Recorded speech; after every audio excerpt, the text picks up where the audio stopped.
Second 25 का second जो है 2018 में पूछा हुआ वो नहीं है, मतलब वहां से बाकी।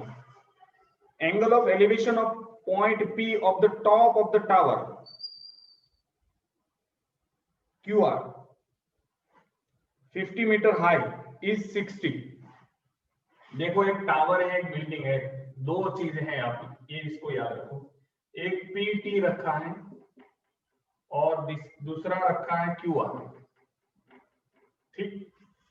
Angle of elevation from point P to the R, that is the top of the tower, is 60 and it is 50 meter high. ये 50 मीटर हाई है। Then that of the tower PT from the point Q is 30. Point Q से ये tower, मतलब ये पोल है, ये tower, ऐसा रखोगे तो आपको समझ में अच्छा आएगा। इस 30, ये 30 है एंगल ऑफ एलिवेशन। यहां से देखा तो ये 30, यहां से देखा तो 60। Find the height of tower, इसकी हाइट फाइंड करनी। इनका हम लोग x रखेंगे। ठीक। तो पहला हर बार जैसे होता था कि दो ट्रायंगल को कंपेयर करो आपको मिलेगा। तो पहला बड़ा वाला ट्रायंगल में ले लेता हूं। ये कम नंबर कौन सा है? 25 का सेकंड है, 2018 में पूछा हुआ। ठीक। अब बड़ा सा ट्रायंगल लेते, तब के लिए मैं इसको थोड़ा इरेज कर देता हूं। चलो ये ट्रायंगल आपको समझ में आ रहा है। नाउ tan 60 हम लोग जब लेंगे तो उसका ऑपोजिट और एडजेसेंट आएगा, मतलब 50/x आएगा। ये तो √3 होता है, हम सब जानते हैं। तो √3 is equal to 50/x, x is equal 50/√3। ठीक। इसको ऐसे रहने दो, कोई सिंप्लीफिकेशन करना नहीं है, क्योंकि हमको फाइंड करना है h, तो इसको सिंप्लीफाई करके कोई फायदा है। अब ये वाला छोटा सा ट्रायंगल ले लेते हैं। ठीक। अब ये 30 था, तो tan 30 जब हम लोग ले लेते हैं तो क्या आ जाएगा, ऑपोजिट, मतलब उस एंगल का ऑपोजिट दैट इज है h और नीचे वाला x है। ठीक। अब आपको पता है ये √1/√3 होता है, h/50√3। ठीक। इसको साथ में ही ऊपर जाने दो या ये ऊपर जाएगा, आप अलग अलग तरीके से कर सकते हैं। मैं क्या करता हूं, इसको यहाँ पे आने देता हूं, तो क्या हो जाएगा, 50 ऊपर रहेगा, √3 तो नीचे ही रहेगा, नीचे और एक √3 था, इज इक्वल टू h हो जाएगा। ठीक। इसका आंसर क्या आ जाएगा, h इज इक्वल टू 50/3। तो आंसर क्या मिलेगा, 3 1 जा 3, फिर क्या बचेगा 20, 20 को 6 3 जा 18, 18 मतलब 20 बचा, 67 मीटर, 16.67 मीटर।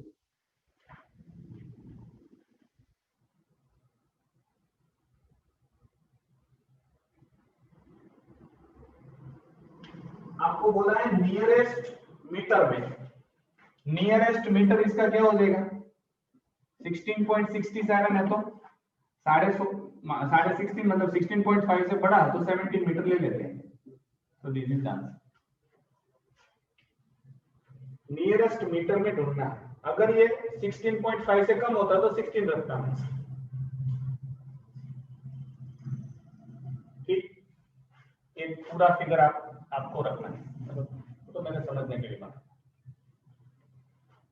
हर बार वही कर रहे हैं फ्रॉम आई थिंक सो 11 सम, 11 या 12 सम से लास्ट तक यही रहता है, यही फंडा है। पहले एक ट्रायंगल का, दूसरे ट्रायंगल का, दोनों का कंपैरिजन, आंसर आ गया। ठीक। किसी को डाउट?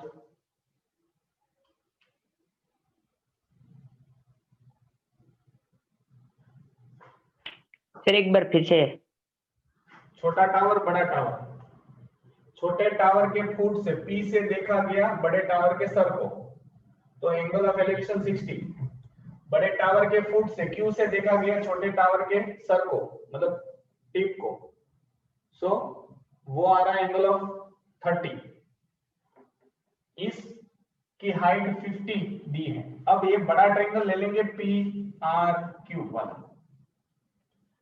tan 60 रखेंगे तो 50/x आएगा, तो x की वैल्यू मुझे मिलेगी, तो ये x की वैल्यू है। फिर छोटा ट्रायंगल ले लेंगे ये वाला, जिसमें tan 30 रखेंगे तो h/x।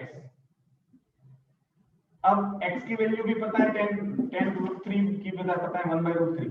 इनको जब हम लोग, आप कुछ भी कैसे भी कर सकते हो, लेकिन मैं इनको यहाँ पे जब लेता हूं तो 50 ऊपर रहेगा, √3 नीचे जाएगा।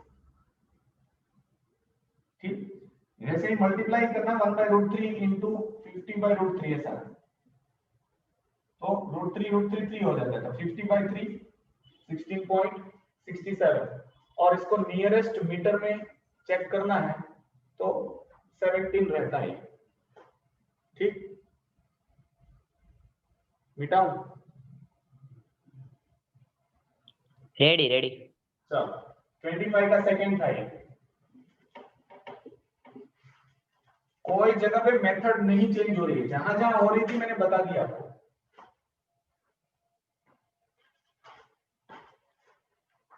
चलो 26,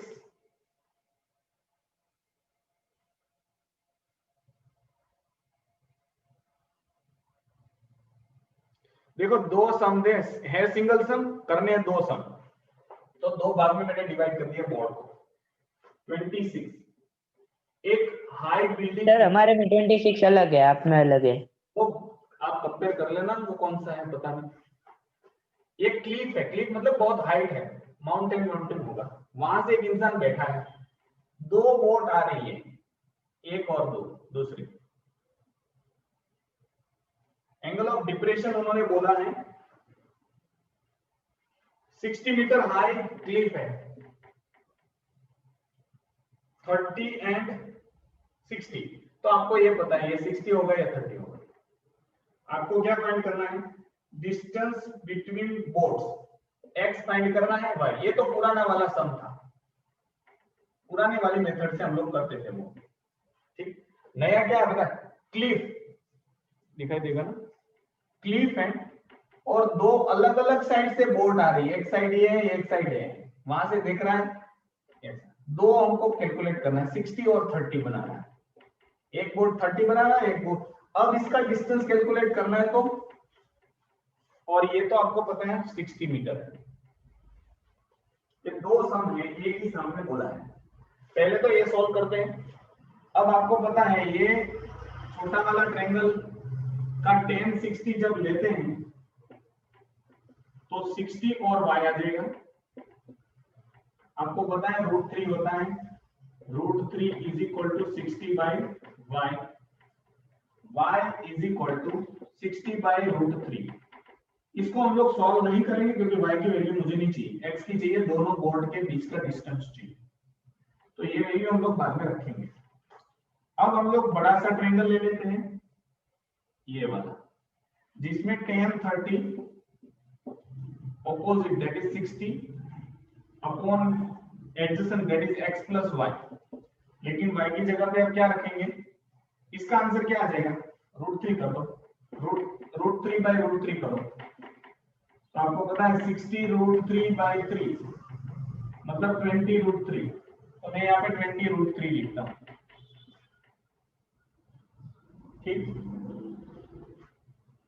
अब tan 30 मतलब 1/√3 होता है, 60/x plus 20√3, इस दोनों को यहाँ पे जाने देता हूँ, √3 को उस साइड जाने देता हूँ, मतलब यहाँ पे क्या हो जाएगा, x plus 20√3 is equal to 60√3। अब √3 उस साइड जाएगा तो माइनस होगा, x is equal to 60√3 minus 20√3। ठीक, x इज इक्वल टू 40√3।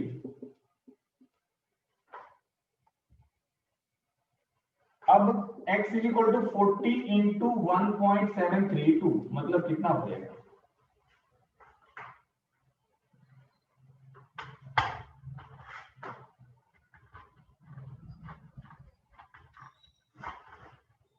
$69.28।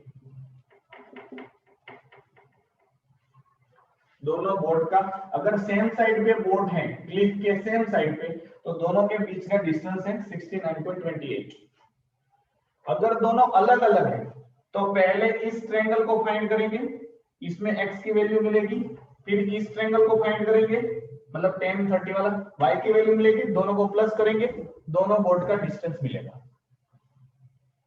पहले ये वाला फर्स्ट ट्रायंगल tan 60, tan 60 मतलब opposite upon adjacent 60 by x।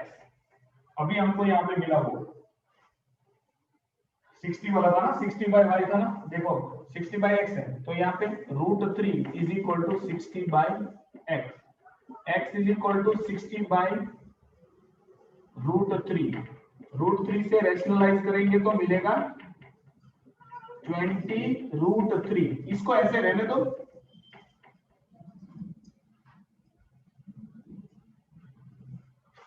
अब इस ट्रायंगल को सॉल्व करते हैं। इस ट्रायंगल में tan 30, तो आपको इस ट्रायंगल के लिए ये ऑपोजिट हो जाता है, ये एडजेसेंट है, तो 60 बाई y, यहाँ पे क्या आ जाएगा 1 by √3 is equal to 60 by y यहाँ पे चला आएगा, सॉरी ऊपर जाएगा, ये जाएगा, तो y इज इक्वल टू 60 √3। अब दोनों को प्लस करो, x प्लस y क्या हो जाएगा 20 √3 प्लस 60 √3, आंसर आ जाएगा 80 √3। आपको पता है 80 इंटू 1.732, इसका 2 गुना आएगा क्योंकि 40 था, 138.56।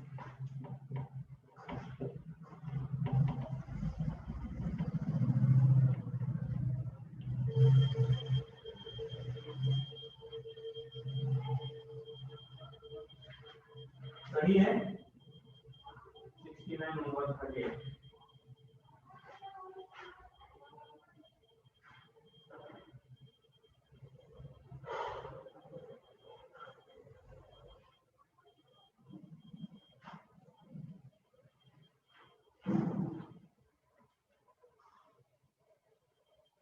ठीक,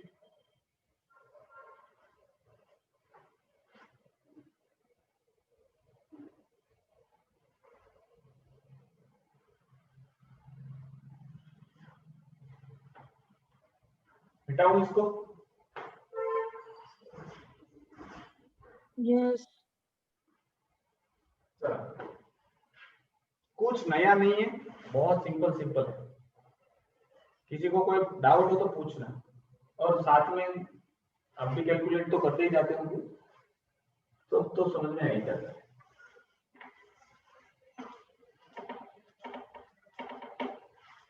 अगर इसका बेसिक तो समझ में आ जाए कि ये करना है तो फिर हर एंगल से आपको आंसर आ जाता है। Next is 27। From the top of the हिल,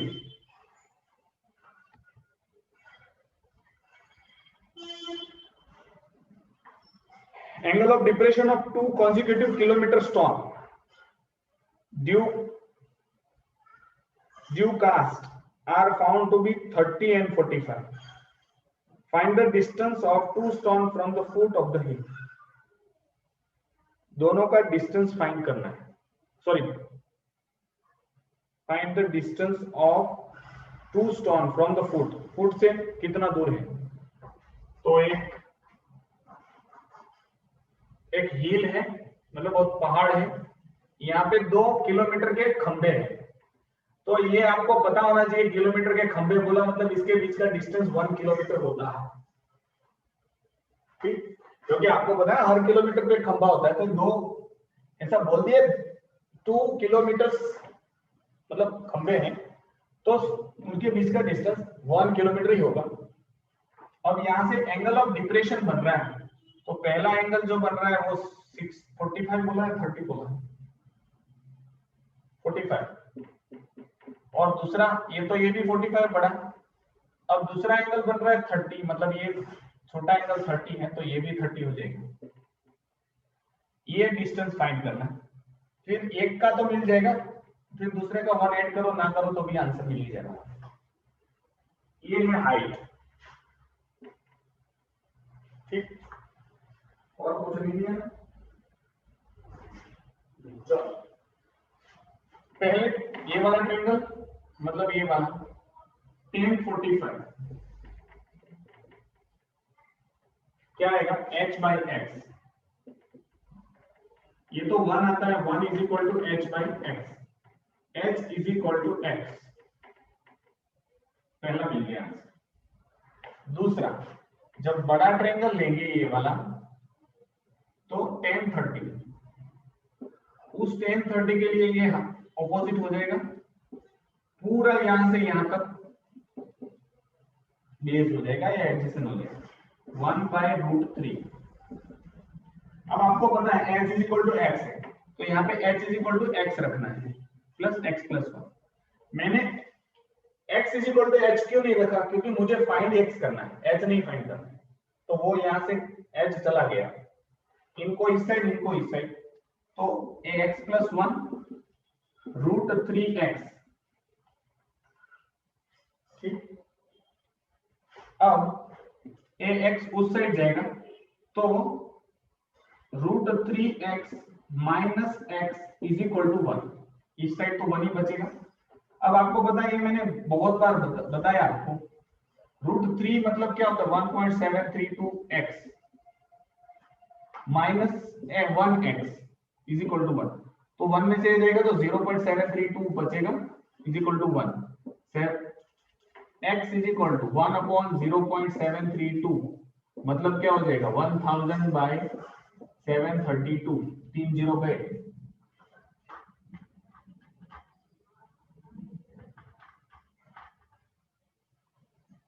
1.36 मतलब 37 लिखो 667, 1 किलोमीटर और 37 जो भी है 370 मीटर जो भी है, मतलब 1.5 किलोमीटर जितना डिस्टेंस है।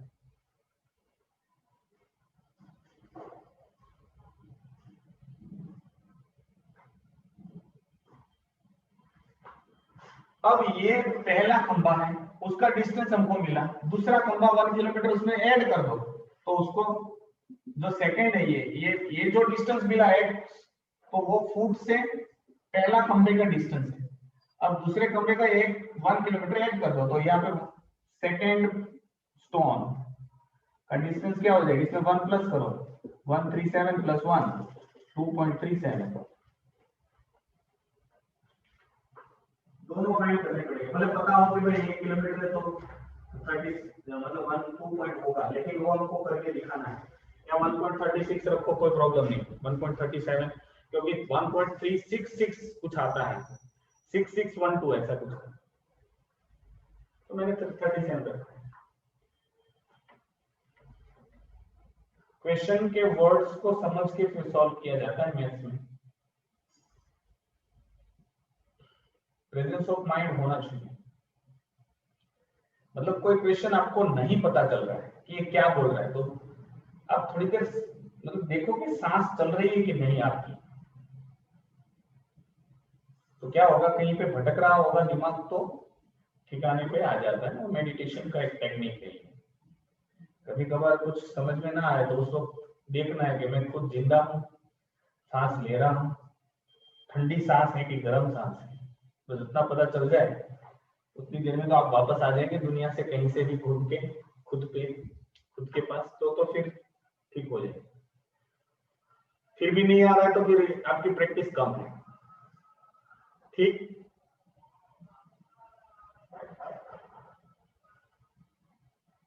सो गए हो कि जग रहे हो?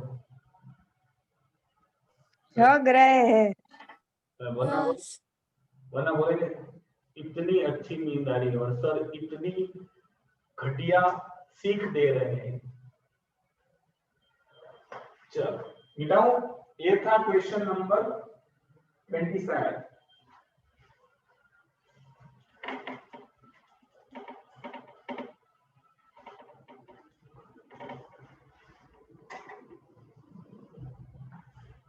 चलो 28। An aeroplane at an altitude of 1500 meter. Find that two ships are sailing towards it in the same direction. The angle of depression observed from the aeroplane is 45 and 30. Find the distance between two ships. बहुत simple, aeroplane 1500 metre ऊपर है, वहां से देख रहा है समंदर में एक शिप, दो शिप आ रही है सेम साइड से, ठीक है सर, लिखा है statement, same direction, angle of depression वहां से 45 बन रहा है और 30 बन रहा है, इसके बीच का डिस्टेंस फाइंड करना है, दो बोट के बीच, ये दो बोट, एक्स फाइंड करना है, ठीक, ये शायद सातवां सम ऐसा है जिसमें सेम टू सेम फाइंड करना है। पहले ये ट्रायंगल लेंगे, ये था 28, 10, 45, 1500 y, मतलब ये ट्रायंगल वाला, इसका 10 ऑपोजिट अपॉन एडजेसेंट, 45 1 होता है, मतलब 10 45, तो y is equal to 1500 metre. Now बड़ा सा ट्रायंगल ले लेते हैं, इसका 10 देखते हैं, 10 30, उसका ऑपोजिट हो जाएगा 1500 और इसका एडिशन हो जाएगा x प्लस वाई, लेकिन y की जगह पर 1500 रखना है, यहाँ पे क्या था √1/√3, ठीक, is equal to 1500 upon x plus 1500। अब ये उधर आएगा, ये इधर जाएगा, तो x plus 1500 is equal to, ये उस साइड जाएगा तो 1500 into √3,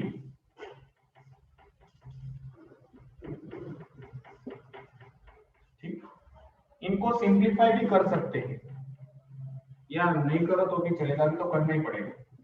x is equal to, ये उस साइड जाएगा तो 15, इसका हम लोग मल्टीप्लाई कर देते हैं 1500 इंटू 1.73 का 732, तो आंसर मिल जाएगा 1500 इंटू 1.732, ये मिलेगा आपको 2598, 2598, तो 2598 और 1500 जाएगा उस साइड माइनस होने के लिए, तो x इज इक्वल टू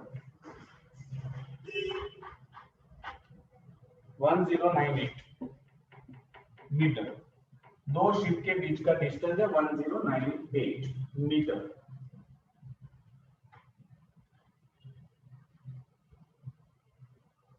गलत है, 1095 आना चाहिए। हाँ सर गलत है, 1095 आता है।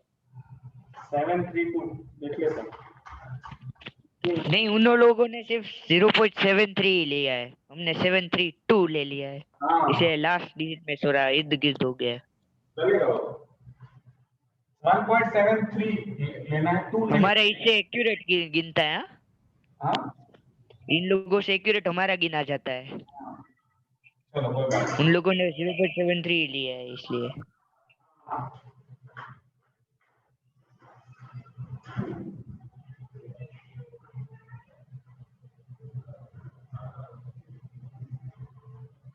नहीं। बोलो, हो गया तो मैं इरेज करूं?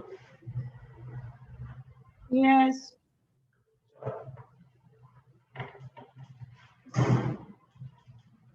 $29,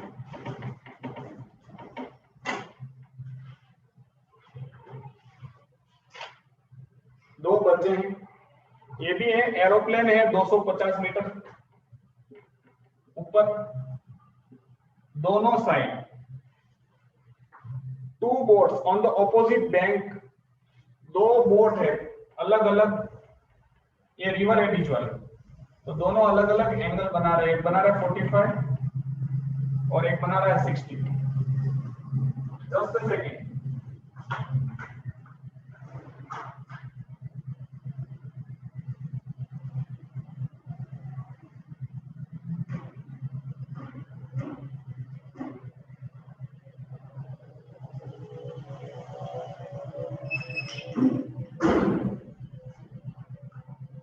तो आपको फाइंड करना है, find the width of the river. ये रिवर है, एक किनारा है, एक किनारा, दोनों साइड एक एक बोट है, बीच में ऊपर एक तैर रहा है एरोप्लेन, ऊपर उड़ रहा है। तो हमको फाइंड करना है, x प्लस वाई रख देना तो आंसर आ जाएगा।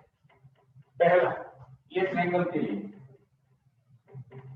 tan 45 is equal to 250 upon x, तो 1 is equal to 250 by x, x is equal to sir question समझाओ। ये नदी है इतनी लंबी, ऊपर एरोप्लेन उड़ रहा है, हेलीकॉप्टर उड़ रहा है, एरोप्लेन उड़ रहा है। उन्होंने देखा दोनों किनारे पे बोट पड़ी है, angle of depression on the opposite side of the bank, ऐसा बोला है, दो बोट है on the opposite side of the bank, दो अलग अलग किनारे पे है, और एंगल ऑफ डिप्रेशन 45 इसका बन रहा है, एक का 45 बन रहा है, एक का 60 बन रहा है। तो इसकी विड्थ फाइंड करो रिवर की। तो ये ट्रायंगल है, आप tan 45 लिया तो 250 by x is equal to 250। अब ये मतलब सर जो बीच का डिस्टेंस है उधर रिवर होगी और जहाँ बोट पड़ी है वो किनारे है ना दोनों। हाँ, ये वाला रिवर है, ऊपर से रिवर आ रही है मतलब ऐसे। ठीक,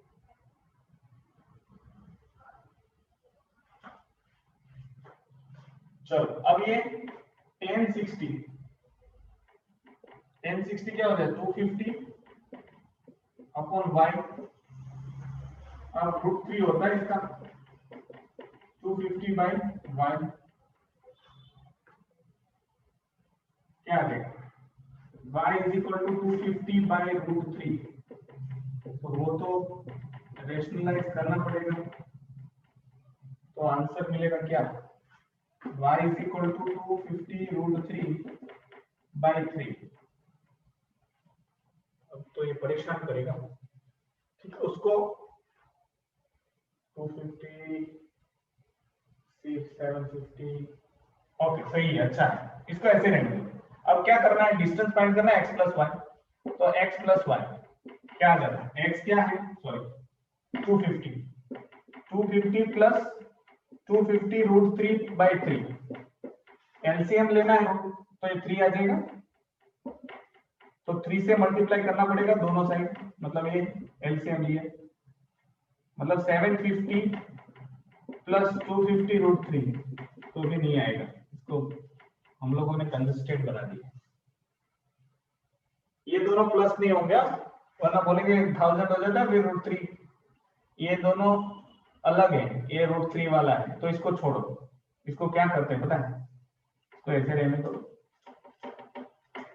इसकी वैल्यू को चेंज कर दें, मतलब 250 इंटू 1.732 बाई 3 ऐसा लेते हैं, तो आंसर देखते क्या आता है।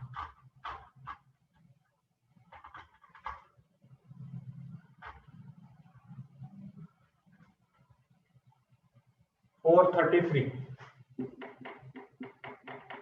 बाई 3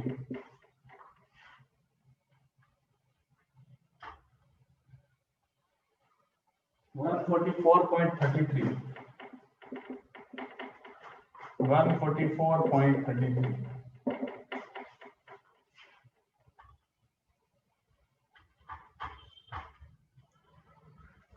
394.33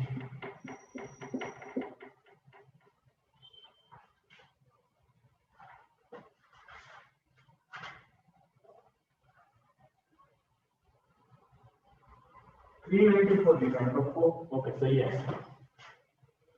250 को कॉमन कर सकते, क्या 50 को कॉमन नहीं निकाल सकते, वो पहले किया था उसमें। नहीं, ओ फिर कंजस्टेड हो जाएगा। देखो आप ऐसा बोल रहे हैं 250 प्लस 250 √3 बाई 3, सॉरी यहाँ पे क्या था 750 आ गया था,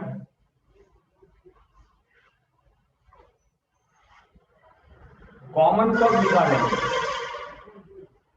कॉमन, इसको कॉमन नहीं निकाल सकते। 250 प्लस ये वाला 3, जब इसमें 3 नीचे आ जाएगा तो 250 कॉमन ले सकते हैं या 3 कॉमन ले सकते हैं। इस दोनों में शायद ले भी सकते हैं। 250 कॉमन ले लेंगे तो क्या आएगा 1 प्लस √3/3, वो कॉन्सेप्ट सेट हो जाएगा। ऐसा कैलकुलेशन करने से अच्छा है ये, देखो ना इजी आ जाता है, अच्छा है ये, सिंपल आ जाता है, फिर 3 से डिवाइड कर दो, ठीक।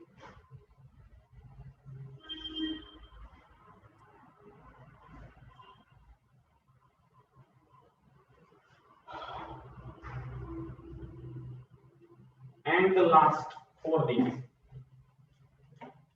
मैंने आपको बोला था कोई समझ में ना आया तो मतलब रखा होगा किसी ने, वो अभी 2-3 ले सकते हैं। पहले 30 वाला कर देते हैं। देखो वापस आया है वो तालाब वाला। The horizontal distance between 2 tower is 120 metre.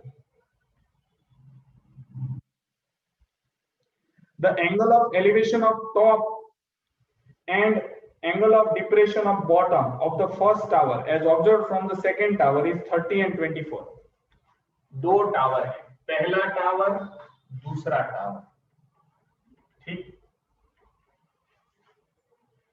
इसके बीच का डिस्टेंस दिया है 120 मीटर। दो टावर है, छोटा टावर बड़ा टावर, के बीच का डिस्टेंस 120 मीटर है। पहले टावर के टॉप से इसके टॉप को देखा तो एंगल ऑफ एलिवेशन कुछ मिल रहा है, दैट इज 30। उसी टावर के पहले टावर के टॉप से जब इसके दूसरे टावर के फुट को देखा तो एंगल ऑफ डिप्रेशन मिल रहा है 24। Find the height of the 2 tower, इनका हाइट फाइंड करना है। ये तो इसको अगर हम लोग h रखेंगे तो ये यहां तक तो h हो जाएगा, ये x है, मतलब टोटल हाइट क्या हो जाएगी h प्लस x।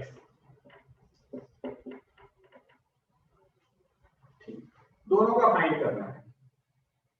ये 120 है तो ये भी 120 होगा ना नीचे वाला, तो ये पहले छोटा वाला ट्रायंगल ले लेते हैं, ठीक। छोटे वाले ट्रायंगल में tan 30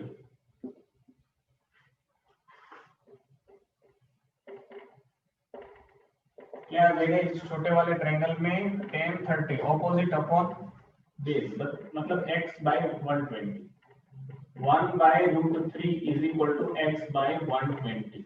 120 को हम लोग यहाँ पे ले लेते हैं तो x अकेला बचेगा, x is equal to 120/√3।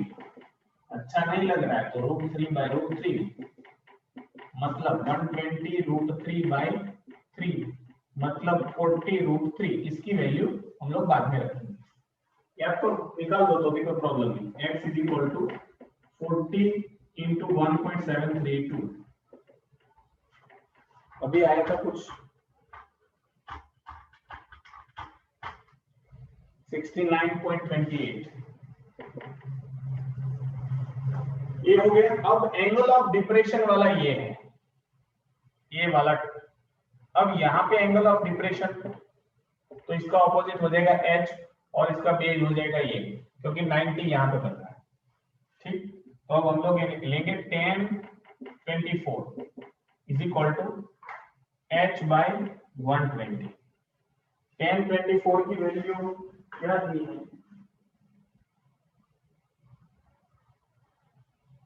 44.4452 h by 120। h is equal to multiplication करना है 120 इंटू 0.4452, 12 से मल्टीप्लाई कर दो 44,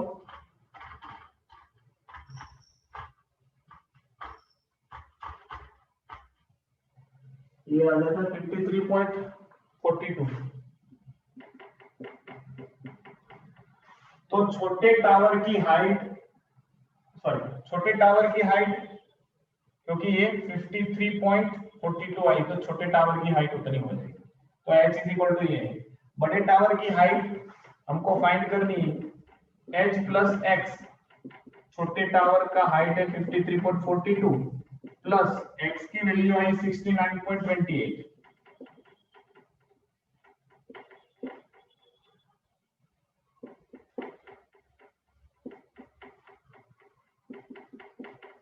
वन 122 पॉइंट समथिंग।